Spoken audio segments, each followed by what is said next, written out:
Selamat datang rekan-rekan di channel ini. Video kali ini kita akan membahas terkait dengan pernyataan terbaru dari Menteri Pendayaan Aparatur Negara hubungannya dengan pengaturan honorer di Undang-Undang Aparatur Sipil Negara. Menpan menyebutkan ada beberapa langkah yang akan diambil termasuk kategori para tenaga honorer yang akan diangkat menjadi P3K dan diangkat menjadi PNS. Informasi selengkapnya silakan rekan-rekan simak secara lengkap video ini agar rekan-rekan sekalian bisa menerima informasi ini secara utuh dan menyeluruh. Rekan-rekan sekalian, Menpan RB Bapak Abdullah Azwar Anas kembali menyebutkan bahwa pemerintah saat ini berupaya menyelesaikan regulasi turunan atau aturan teknis pelaksanaan Undang-Undang Aparatur Sipil Negara yang terbaru yang telah disahkan pada tanggal 3 Oktober yang lalu. Salah satu peraturan pemerintah yang ditargetkan selesai paling tidak itu maksimal 3 bulan ke depan adalah soal peraturan pemerintah yang mengatur P3K penuh waktu dan P3K paruh waktu. Nantinya, kata Menpan, honorer ini akan diselesaikan melalui mekanisme P3K penuh waktu maupun P3K paruh waktu. Bagi honorer yang memenuhi persyaratan perundang-undangan juga bisa diangkat lewat jalur PNS. Ia pun mencontohkan bahwa honorer dari Satuan Polisi Pamong Praja itu bisa diselesaikan melalui pengangkatan P3K dan pengangkatan pegawai negeri sipil.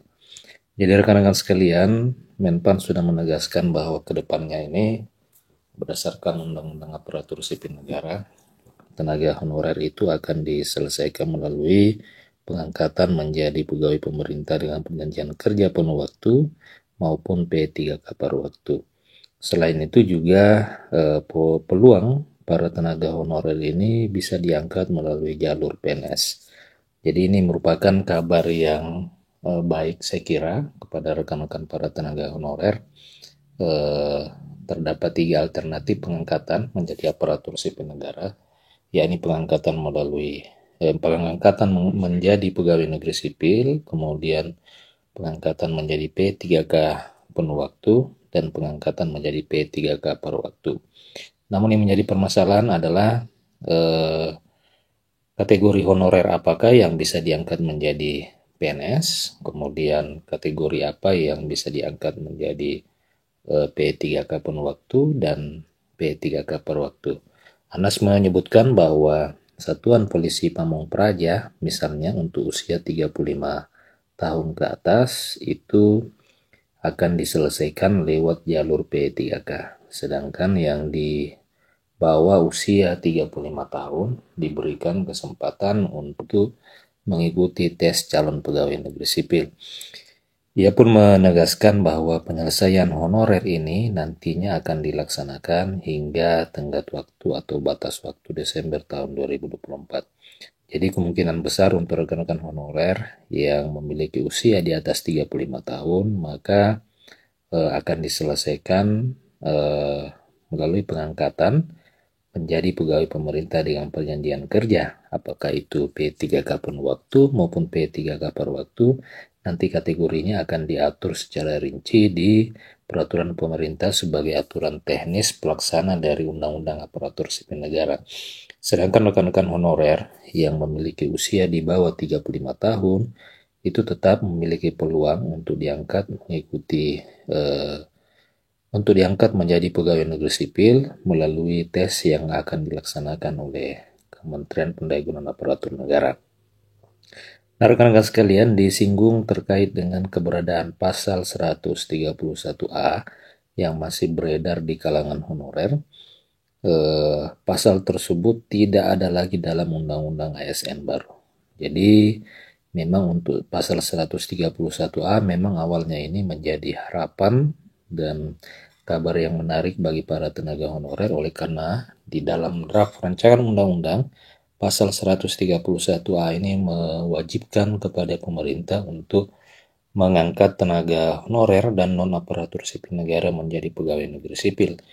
Sayang sekali di dalam Undang-Undang ASN yang baru disahkan, pasal 131A ini tidak ada. Itu yang disebutkan oleh dan ditegaskan oleh Sekretaris Kementerian Pendayagunaan Aparatur Negara, Rini Widiantini, yang menyebutkan bahwa tidak ada pasal 131A, akan tetapi yang ada hanya P3K penuh waktu dan P3K paruh waktu. Nah, rekan-rekan sekalian, jadi memang pasal 131A yang diharapkan ini ternyata tidak ada di dalam Undang-Undang ASN yang baru. Pasal 131A ini merupakan draft usulan dari DPR RI yang memang ditolak oleh pemerintah, sehingga pengangkatan langsung menjadi PNS itu tidak dapat dilaksanakan. Akan tetapi peluang untuk diangkat menjadi PNS tetap ada bagi rekan-rekan honorer yang memiliki usia di bawah 35 tahun. Sementara itu, Dewan Pembina Forum Honorer Kedua Teknis Administrasi Nurbaiti mengungkapkan bahwa banyak honorer yang sangat yakin akan diangkat menjadi PNS sebagaimana usulan DPR RI pada 2016 dan telah tertuang di dalam pasal 131A. Mereka terkecoh dengan Undang-Undang ASN baru ini, dikira pasal-pasal yang dahulu yang tertuang di dalam draft dokumen ASN baru itu tetap ada di dalam Undang-Undang ASN yang telah disahkan.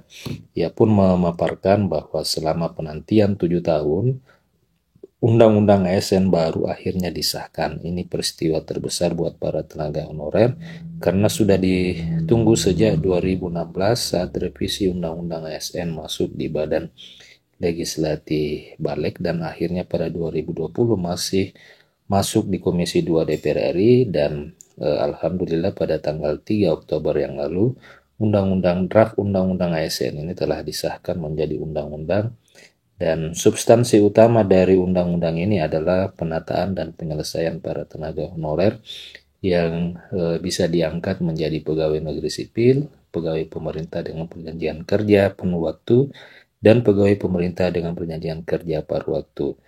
Nurbaiti menuturkan bahwa kalau di draft lama di 2016 saat pembahasan di Badan Legislatif memang pasal 131A ini masih ada dalam draft dokumen RUU, akan tetapi setelah disahkan ternyata pasal 131A ini dihilangkan dan dihapus di dalam draft rancangan undang-undang. Pasal 131A berisi tentang penyelesaian honorer sampai dengan batas waktu Januari 2014. Ingat itu draft lama saat pembahasan masih Menpan RB Asman Abnur. Nah, rekan-rekan sekalian, Undang-Undang ASN yang telah disahkan pada tanggal 3 Oktober yang lalu memang tidak memiliki pasal 131A yang mewajibkan para tenaga honorer untuk diangkat menjadi PNS. Akan tetapi substansinya adalah peluang tenaga honorer itu untuk bisa diangkat menjadi P3K penuh waktu dan paruh waktu. Nah, rekan-rekan, demikian informasi berita kali ini. Bagaimana komentar dan tanggapan rekan-rekan? Silakan tuliskan di kolom komentar video ini. Terima kasih telah menyaksikan. Sampai jumpa di